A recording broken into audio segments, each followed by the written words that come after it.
Dear student and my friends, आज का topic है आपका इंडियन कॉन्स्टिट्यूशन। ठीक है, भारतीय संविधान। क्योंकि हम लोग इंडियन कॉन्स्टिट्यूशन में, भारतीय संविधान में आर्टिकल नंबर 1 से 13 तक डिस्कस 1 से 11 तक डिस्कस किए हैं और आगे हम लोग डिस्कस करने वाले हैं 12 से, आर्टिकल नंबर 12 से आगे। ठीक है, तो आपको 12 से आगे हम लोग पढ़ेंगे फंडामेंटल्स राइट। तो सबसे पहले जानेंगे फंडामेंटल्स राइट ऑफ इंडिया। ठीक है, मौलिक अधिकार, भारत का मौलिक अधिकार। ठीक है, व्हाट इज फंडामेंटल्स राइट, भारतीय मौलिक अधिकार क्या है?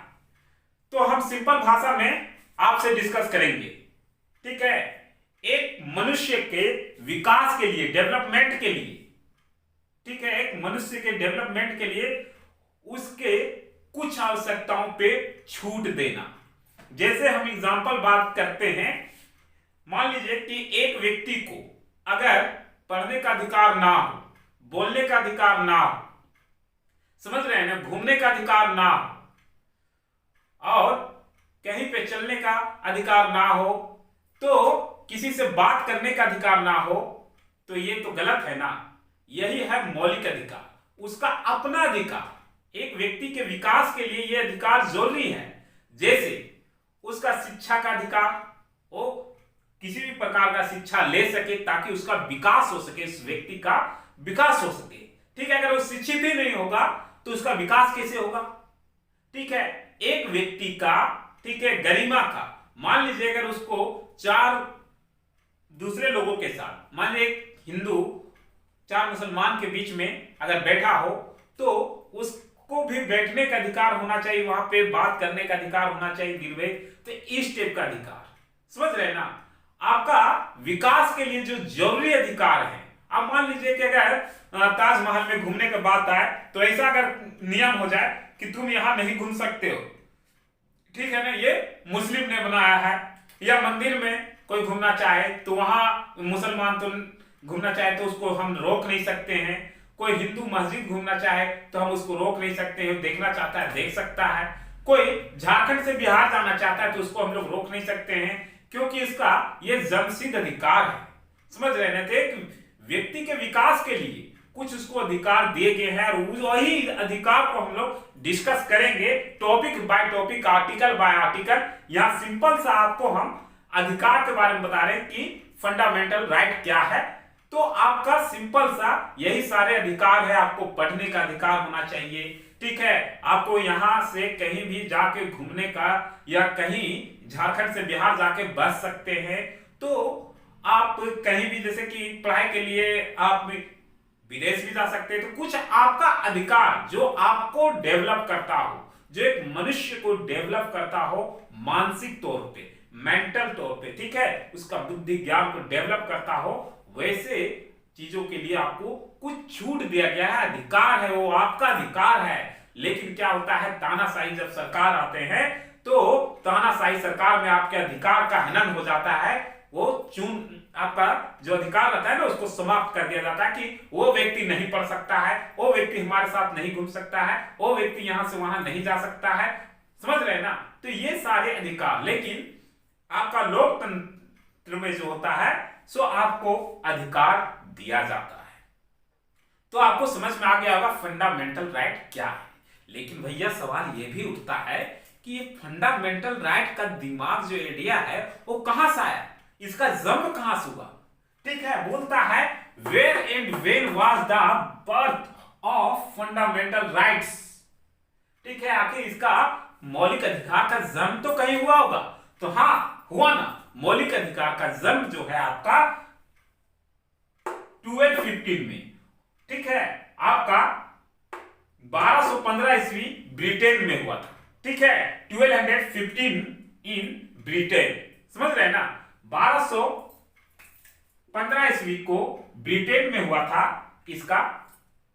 इसके बारे में लोग सोचे कि लोगों को कुछ अधिकार देना चाहिए जिससे हमारे लोग जो है वो डेवलप हो चुके, ठीक है, उसका विकास हो सके मेंटली रूप से। और ये अधिकार सोच लीजिए 1215 ईस्वी में वहां पे चलने लगा था, दौड़ने लगा था। इसीलिए ब्रिटेन जो है सभी देशों से ज्यादा बुद्धिमान बनते गया और अंत में सभी लगभग सभी देशों पे राज किया।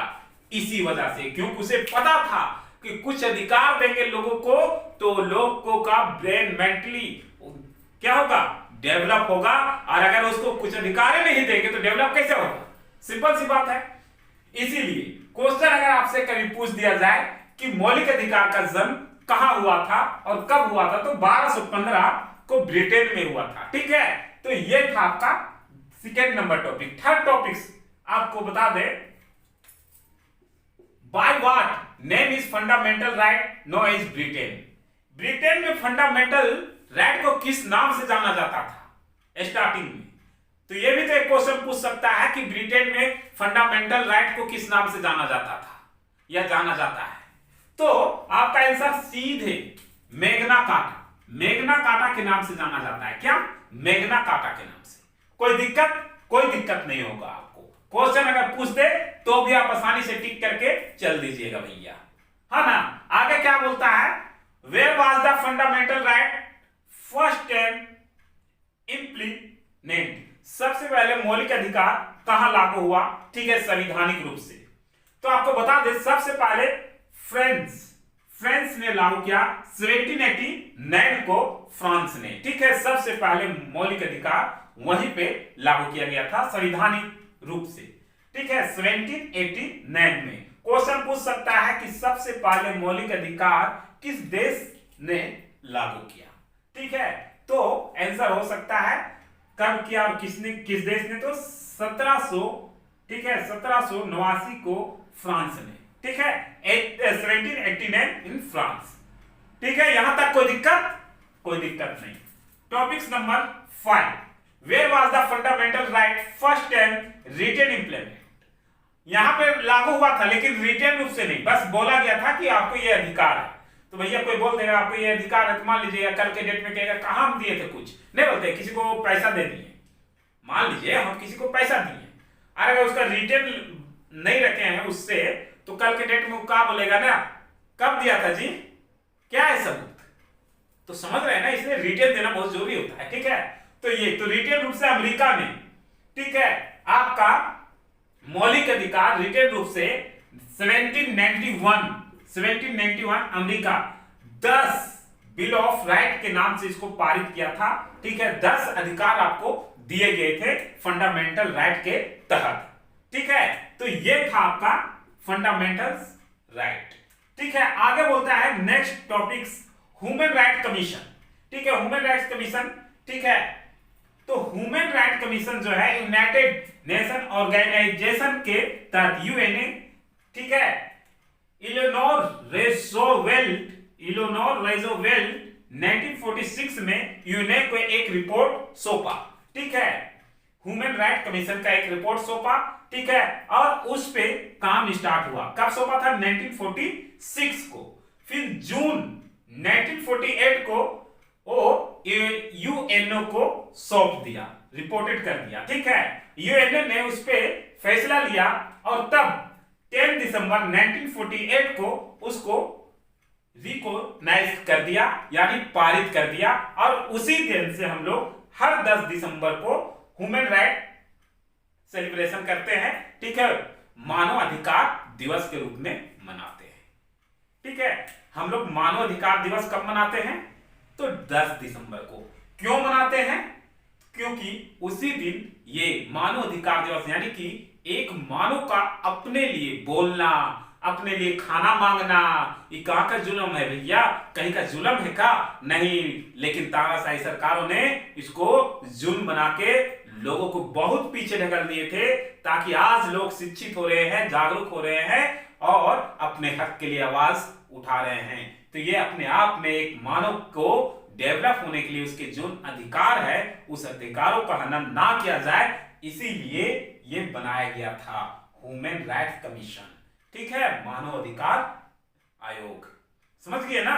तो ये सिंपल सी भाषा में हम आपको समझाने की कोशिश कर रहे थे फंडामेंटल्स ऑफ राइट।